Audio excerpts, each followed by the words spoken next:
Welcome to another episode of the Heal the Hurt podcast. And today I'm going to talk about the 10 surprising reasons we benefit from a broken heart.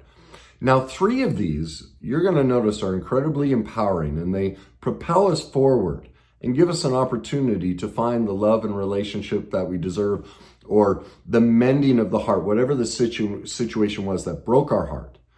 It allows us to heal it and achieve greater satisfaction in our life. Now, unfortunately, the last 7 are the ones most people use.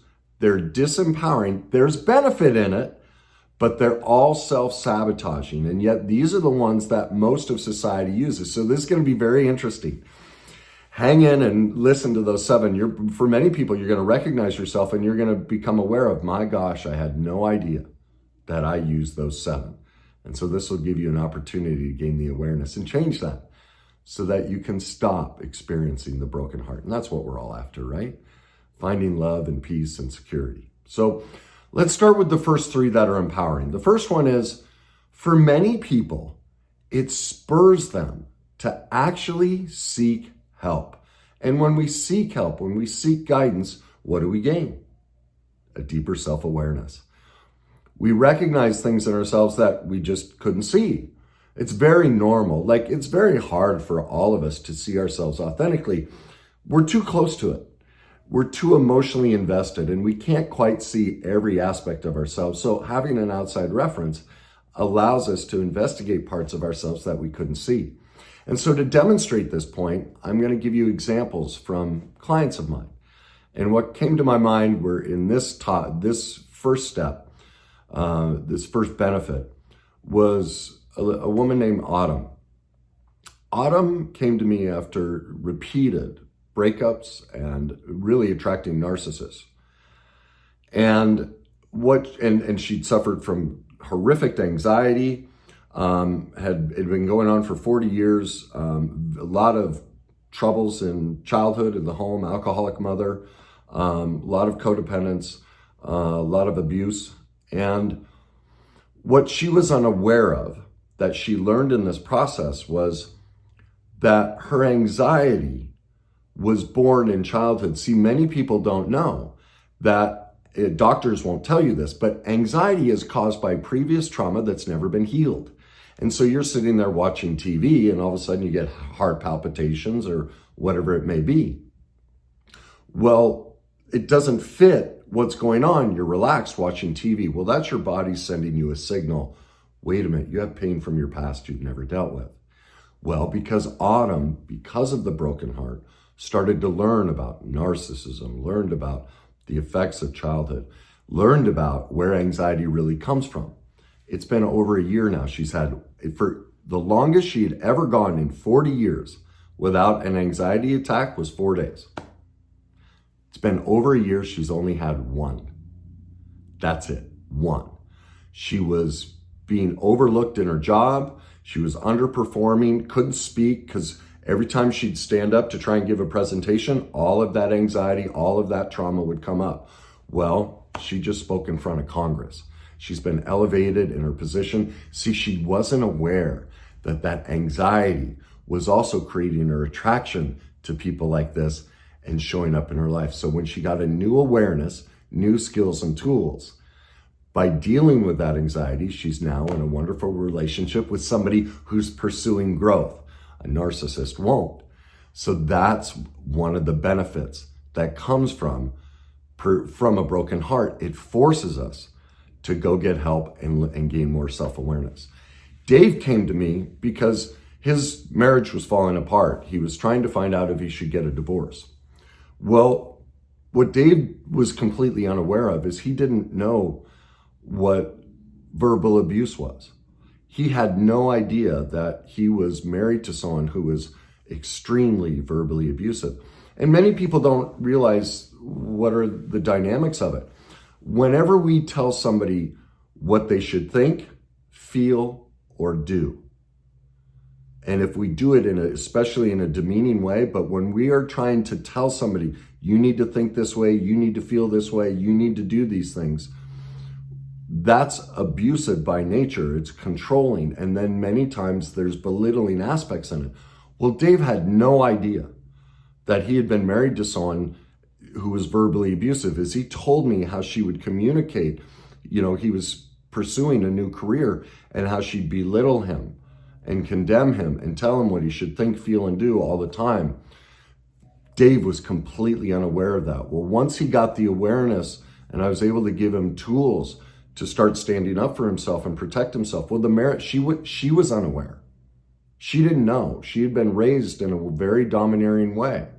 She didn't know she'd become verbally abusive. And so the two of them were able to reconnect with new self-awareness. Eduardo came to me because his marriage was falling apart. Eduardo didn't know anything about narcissism. And so he joined my university program. The first 3 weeks, he wouldn't show up. Just couldn't do it, scared to death. Well, what Eduardo wasn't aware of is because of dynamics in his childhood, he couldn't advocate for himself either. He didn't know that his childhood was filled with narcissistic influences from family members, uncles, cousins, parents. And so he didn't know he was repeating the abuse. He didn't know he could stand up for himself and say no to any of this. He didn't know how to protect himself. Well, once he became aware, he realized, I can't work with a narcissist. They're incapable. And so from that place, he was able to file for divorce. And this is the most important thing, at least to him. He was able to protect his son. By learning new skills and tools and not being codependent, because most people that are with narcissists are severely codependent. That's what keeps them trapped. By healing and becoming aware that he was codependent and working on that, he's now able to raise his son differently. So his son won't be conditioned and fall prey to the same type of woman. Also, even though they're going to be split and his mother's a narcissist, by having these new skills and tools, he can do things as a father to protect his son from taking on those personality traits. So that's number one. Broken hearts usually send us towards getting help and gaining a deeper self-awareness. Number two is we learn more about what we do and don't want. Think about it. Most relationships, especially when we're younger, we're just like, oh my God, they're cute, they're hot. And then it breaks up and we realize, I don't like this. I don't want this in my relationship. I don't want this in the future. We really aren't aware because none of us have sat down and mapped out, what are my morals and values? What are my needs and wants? What's negotiable and non-negotiable? We're not taught that is like, before we ever go on a date, we need to map those out. Nobody's taught us that. And so we end up in these relationships and we find out we have different political views, all these different things, because we got wrapped up in the intensity of the physical or, the dynamic of attraction. And then we have all these opposites and we, for however many years we're with somebody, we're fighting against those opposites because we never knew what our needs and wants were. Well, Georgie came to me because she was in a relationship and didn't realize that because of her childhood, she had absolutely no ability to express her needs and wants. She would come in every week complaining how her partner wasn't doing this and this and this. And I was like, well, does he know that's important to you? And her response was, well, he should know. Sound familiar? Well, no, they shouldn't. It's our job to communicate our needs and wants. And even if we tell them once, we need to tell them every single day. This reminds me of a different client who just every day wants her husband to check in on her. Just say, hey, how was your day? And she would get really frustrated because she said, I've told him 1,000 times. And I was like, I understand your frustration and I don't think there's anything wrong with your frustration, but do you realize your husband has different needs and wants? And this doesn't cross his mind. Now, it's wonderful if it does, but everyone's different. What is foremost in their mind is to their needs and wants, and how they need and want to love us can be completely opposite. Therefore, it is always our responsibility to continually ask for our needs and wants. It's not their job to read our mind And it's wonderful when they recognize it and they do it. But if they're the type of person where it's not top of mind for them, it's our job to communicate it. She didn't know that. Well, as she dropped the codependent nature of, they just have to do this. If they love me, that's the Kardashian model of you're just supposed to. That's a very immature, codependent, childish ideal. As she gained emotional mastery, gained maturity, dropped out of codependence, started to ask for her needs and wants, the relationship blossomed. She came in with a broken heart and mended it by gaining step one, more awareness. Manny came because of something similar. He'd grown up in an abusive childhood with addicts. And when there are addicts around, they're incredibly selfish. Everything's about them. Well, he went and became an addict and he'd struggled. Well, he didn't know how to communicate his needs and wants. Because it was always fend for yourself. And so he would never verbalize it. Well, that was creating a huge broken heart in him with his relationship with his daughter. They couldn't communicate. Well, as Manny learned to be vulnerable and open and share his history, share his past, talk about his needs and wants and how he wanted to be a great father, that he didn't know how, that he wasn't raised by people that could teach him. And he expressed, this is what I need. This is what I want. This is who I'm trying to be as a father. I've put a plan in place. I'm working on it. I'm learning. I'm growing. I'm getting the skills and tools that I never had. He saved the relationship with his daughter. He mended it. Jay is one of my favorite stories. He's in my book. And most of the names I'm using today are fake names, but this name is real. Jay, because he was like, oh yeah, put my name in the book. Jay came to me because he'd been dating a woman for, I think it was 5 years at the time. And she wouldn't commit. She would not commit. They lived together, but she'd never take the next step. And she'd, pretty aggressively say, no, you're not really strong enough for me to marry. I mean, I love you, but no, I'm not getting married. And there are other aspects too that had nothing to do with Jay about why she didn't want to get married. Well, as we talked more about it, what I realized was, again, Jay didn't know his needs and wants. He had no clue because of his own childhood. He was made to take care of parents. So I gave him a test. I said, for the next week, I want you to practice saying no. Just say no, even if it's something you like.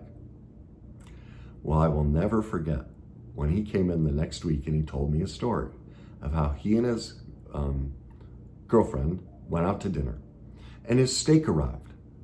And he cut into it, and it was undercooked. And he turned to the waiter, and, the waiter came back, how are things? And he goes, this doesn't work for me. It's not cooked right. Could you please redo it?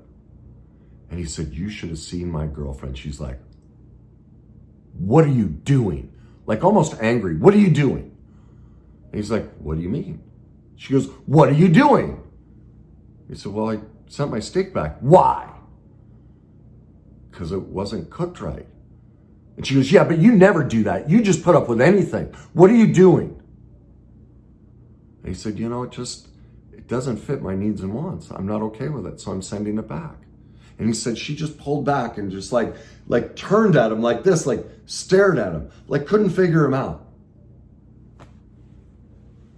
Well, 3 weeks later, I'm scrolling through Facebook at like 10, 11 o'clock at night. And there I see this video of Jay on his knee at, the opera, I think, in the foyer of the opera, on his knee proposing to her, and she said yes. You see, when Jay was able to finally start saying no, stand up for his needs and wants, he became safe.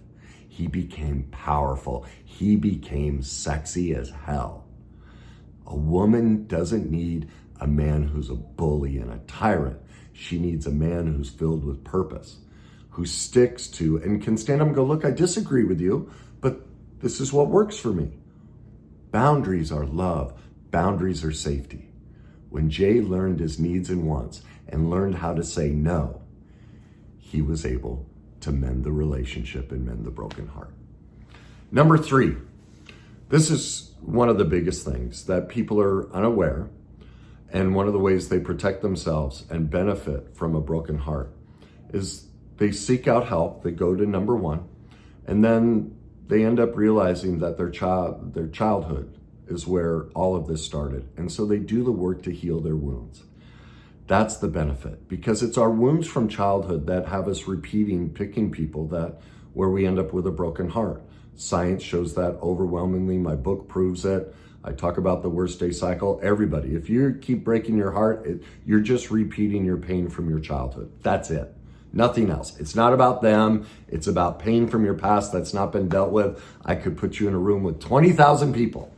All of them would be perfect for you. I'd put one person in there that would remind you of the exact same chaos, confusion, sadness, whatever it was in your childhood, and like radar, you'd pick them until you heal it. And that brings me to Michelle. If you have not seen this video, I urge you, go to my YouTube channel and watch 23 minutes to forgiveness. That's it. It's a 23-minute long video, but it will transform your life. Michelle had been married to an alcoholic who never did anything. She took care of the kids, cleaned the house. Like, he was totally irresponsible. And she's like, I've gone to PSI, I've gone to Tony Robbins, I've gone to all these counselors, therapists. I've been everywhere, and I can't let go. I can't forgive him. What's going on?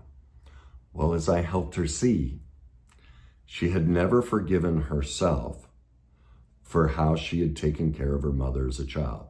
It was a dual thing. She'd never forgiven her mother, which she thought she had, but ultimately, she had never forgiven herself for how she became the caretaker for herself and everybody in her life.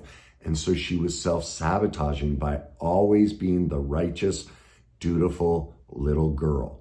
She never could stand up for herself. And so she was picking people to relive that. And so the reason she couldn't forgive him is ultimately she couldn't forgive ourselves. And that's true for anyone. So if you struggle with forgiveness or you want to see how to get over a broken heart, please go to my YouTube channel, 23 minutes to forgiveness. It's a live coaching session I did with a client. It will change your life. And you'll be able to see, oh my God, this broken heart is a massive benefit. It gets me to the original wounding that created the attraction that put me in this situation. The other one I think about is Amy. I met Amy, was it 4 years ago? And as she said, you scared the living hell out of me. Because I talk about, look, she was just about to get married. And there's a little bit of things we talked a little bit about. I met her at a networking thing, and we just went and had coffee and kind of talked. And she started to get a little bit vulnerable. And as I started to talk about what causes all this, she's like, no. I'm not, you scare me. This isn't enough. Now, she didn't say that. I saw it in her face. Like, I do scare people. If you don't know if you've been watching most people and hear what most people talk about, what I talk about is a big leap, much deeper, and gets to the source. And it can be a bit scary because like, whoa, this is different. Well, that was Amy's experience. Well, Amy finally got in touch with me because her and her husband were separating. Brand new, relationship. They just got married, and it's like, here I am again. Well, what Amy didn't realize was that it all tied into her father. In a simple little exchange as a child in the car ride, in the back seat, of something he said to her. Now, I won't repeat it, but something he said to her while she was sitting in the back seat that left her with tremendous shame, tremendous guilt, and a tremendous sense that she could never stand up for herself. She had to put up this wall of, I'm a strong, powerful woman. I am a, career woman, all this. She had shut off her vulnerability. And her inability to be vulnerable and open her heart was created by that childhood dynamic, and it was playing a huge role in the struggles in her marriage and the broken heart she was going through. Now, as she learned that, they've patched things up and have turned things around. The final one I think about is Kelly. This is the most incredible experience I've ever had with anybody. She came to me struggling with multiple addictions, repeated abuse by men in her life. And what she didn't realize was she was in her late 20s. And this one's really heartbreaking. And this is why I always say the most broken people are the most wealthy and the most successful. We think they have it figured out. It's not true. They may have succeeded in gaining money, status, and power, but it's been my life experience. They have the most trauma in their life. The so-called ones that have it all together have the most trauma in their life. And her mother was a very powerful executive in Fortune 500 company and done great things. You know, I can't get into details because of privacy, and I can't, if I mention specifically, it's just too, I have to stay very general about it. But Kelly was in her late 20s and had never had a job, or a month here kind of job. Mom was paying for everything, all of her expenses, everything. And here's what was heartbreaking. She could have a $5,000, $10,000 bar bill, and mom would pay the credit card bill, just like that. If she ever did anything self-loving, self-care-wise, mom would threaten to pull out all the funding. Think of that. Think of that. What her mother had done, because of her mother's own pain and unhealed trauma, is she had created a child that she had molded into an alcoholic and an addict, just like mom, that she can control through money. And see, we think this spoiling and being, you know, these parents who, you know, like this, the college exam scandal and all of that, that's severely abusive. Like, that's horrifically abusive. This thought that, oh, I love my kids and I want the best for them. No, that's not the best for them. That's the best for you, because your ego is attached to it. It's horrifically abusive. And that's what the most wealthy tend to do. They get caught up in, unless you have this name or status, you're nothing. And so they really use their children. They become toys on the shelf. And that's what happened to her. Well, she didn't know that. She was completely unaware, like literally unaware, that her mother had made her a prisoner. Well, I have never seen a client work so hard and transform their life with so much pain. It's unbelievable what she's doing in her life. She now has her own career. I mean, for the first time in her life, to actually be supporting herself, she literally did not know how to support herself. It was unbelievable, the progress this woman has made in such a short time and how hard she worked. I lose words because of this severe damage, and you wouldn't think a person who's been through this could recover from it. You know, you just wouldn't. And yet she has. It's unbelievable. But look at the benefit of the broken heart. She reclaimed her life. She got herself back. She learned. She got awareness. She saved her own life. That's what she did.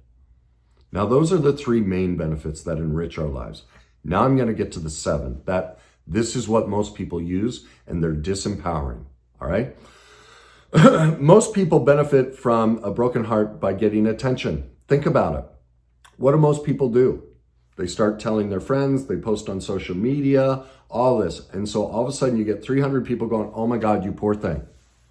Oh, that's so heartbreaking that you went through this. So we puke our heartbreak onto social media or onto our friends. And what do we instantly get? Attention. That's a big benefit, because we were obviously in a bad relationship. It wasn't going well. And now, by having this breakup or this broken heart, we get tons of attention. Massive. massive attention. Now as you hear these, you're gonna see why these are all disempowering. Here's where it turns disempowering. We then get them to try and fix it for us. And here's the proof. Almost all people, when they go through a broken heart, will not get help. They will talk to their friends, post on social media, all of this. But the second somebody offers them a solution, they won't do it. Oh, I can't. It's too much money. All the excuses in the book. Do you see why?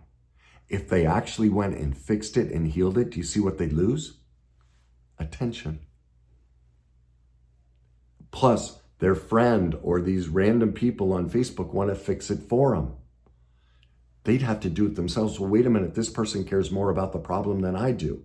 They're offering me all these suggestions, but if I do them, I'll lose that. Oh my God. Do you see the benefit of staying disempowered, of repeating, getting our heart broken?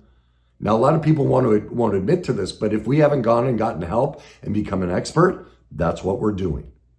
We are repeating the pattern. We are choosing to relive it because it doesn't have to continue. My process, there are tons of great teachers. Go learn. You don't have to live this way. So if you're choosing not to go become an expert, you're choosing these disempowering ways to stay stuck and use disempowering benefits to keep you experiencing a broken heart. Now, what do those two give us? Attention and getting others to fix it for us. Number 3, power. Total power. When we've been brokenhearted, we feel powerless. So this becomes a manipulative dynamic to get power over everybody else. Oh, my life is so bad. I don't know what to do. I'll fix it for you. Oh my God, you're such a great man. You're such a great woman. They chase me. They chase me. They adore me with all of this care and all of this concern. That leads to number 4. We don't have to take responsibility because I've got you being responsible for it. That's a huge benefit. I don't have to go get help. I don't have to read a book. I don't have to take a course. I don't have to deal with it. I don't have to take responsibility if I stay stuck over here. What a benefit. Oh my gosh. Think of that. I get to stay here and play the victim. Oh, this is such a huge benefit because you, my friends and family members and loved ones, are taking more responsibility for fixing the problem than I am. What a wonderful experience. It's a huge benefit. Number 5, do you see what happens if we keep ending up in broken hearts? Because we're choosing not to address any of this, it means we never have to be vulnerable. Do you see all the people that I talked about who went and did the work? They opened themselves up and saved their hearts by being vulnerable. Well, if we don't do the work, we don't learn about vulnerability. We don't learn to express our needs and wants. We don't learn to heal our childhood trauma. We then repeat it. And that's another benefit. Oh my God, I never have to risk and be vulnerable with anyone because I can keep picking people that will allow me to play the victim. And that means they never really get to know me and I never really get to know myself either. What a benefit. What a benefit. Number 6. If we're doing all of that, do you see what we get? Freedom. Freedom. Yeah. If I'm not vulnerable, it guarantees I'm going to be broken up with at some point. I'm going to be free. If I don't take responsibility and you do it for me, I get to spend my time doing other things. Freedom. If I have power over you and I get your attention, I have freedom. Wow. What a benefit. Number 7. This is the big one. Ultimately, it keeps us stuck as the wounded child. I get to stay. And remember how I talk about 95% of our life, science shows we are stuck in our subconscious. Our subconscious is made up of our childhood experiences. So all of us are what is called the adapted wounded child. We developed, if you've read my book, you know about the worst day cycle. We stay stuck as the adapted wounded child because we needed attachment with our parents and we developed these victim tendencies to survive childhood and create a connection with our parents. And so I won't go to help. I won't learn about my needs and wants. I won't heal the wounds from my past, because what would I lose? What we don't realize is a subconscious false connection with our parents' caregivers. I get to stay the child. Do you see, all of these allow me to be the child and get you and everyone else to be my parent?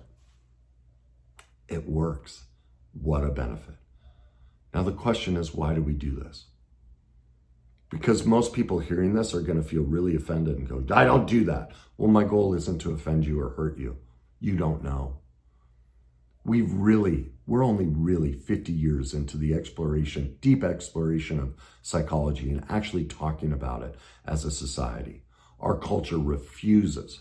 It's so much better, but our culture still refuses to deal with childhood, still refuses to be open and vulnerable about our feelings and our pain. We still have this false idea, especially in the United States, of we have to be big and strong and powerful, can't ever be negative, can't ever say anything negative, always positive, positive, positive. That's no way to live. That's why we're stuck in all of this. Pain is growth. Pain is the solution. It's the avoidance of pain that creates pain. The only way we liberate pain is to become an expert in it. And you realize, I gave you 9 examples of people who went head first into their pain and they saved their lives, changed their lives. The solution to life is in our pain. It's in our darkness. It's not in, the only way we can truly be positive is to become an expert in our pain, is to stop the 7 disempowering, victimized ways. And that's the problem with our culture. Our culture promotes being a victim. Now, it's not intended, especially in America. We want to be kind. We want to be nice. But the model we've been shown that creates these 7 disempowering benefits is a codependent model. It's not love. It's not kindness. It's abusive. And it keeps us all stuck as the victim, allowing us to never take responsibility for our thoughts, feelings, and actions and the pain from our past. None of us benefit from that. That kills us all. It robs us of our greatness and our potential. It makes sure we continue to suffer a broken heart. That dynamic, when we promote the victim and, oh, you poor thing, we guarantee that this person who we say we love is going to re-experience pain, and now we are a part of the problem. And so here's the thing. If you recognize this in yourself, here's your solution. Stop posting and telling everyone about it. Go do the work. Hire a professional. Seek help. You're not ready for a professional. Then start reading books. Start watching videos. Go become an expert. Gain the self-awareness. Learn what your needs and wants are. Heal your wounds from childhood. Now, if you find yourself, oh my God, I'm trapped with one of those people who will never do anything to change their life, then the most loving thing you can do is stop. The next time they call you and go, can you believe what so-and-so did? Go, you know what, Susie? John, I love you. I love you immensely. And I've realized something, that until a person chooses to go get help, if I sit and listen to them, I'm actually hurting them. I'm actually enabling them to continue to have their heart broken. And now that I have this new information, because I love you so much, I will no longer listen to anything having to do with your partner and how bad it is. Because we've talked for 1, 2, 3, 5 years now about how bad this is, and you've chosen not to do anything about it. And what I didn't know that my listening was actually creating part of the problem. And so because I love you so much, I will not hurt you like that anymore. So I'm more than happy to talk about any subject you want. But if it's more about how this person is being mean to you and you're choosing not to go get help for it, I will not listen to it because I love you. And listening to you is unloving and unkind. And I didn't know that the way we were taught to be kind was actually abusive. But now I know. And because I love you so dearly, From now on, I'm going to prove that to you, and I will not listen to this. That's love. That's how you stop the 7 disempowering and move to the 3 empowering, which give us the real benefits of a broken heart. If you think this will help somebody, please like it, share it. If you disagree, or if this rings true for you, please leave comments. And as always, just enjoy the journey.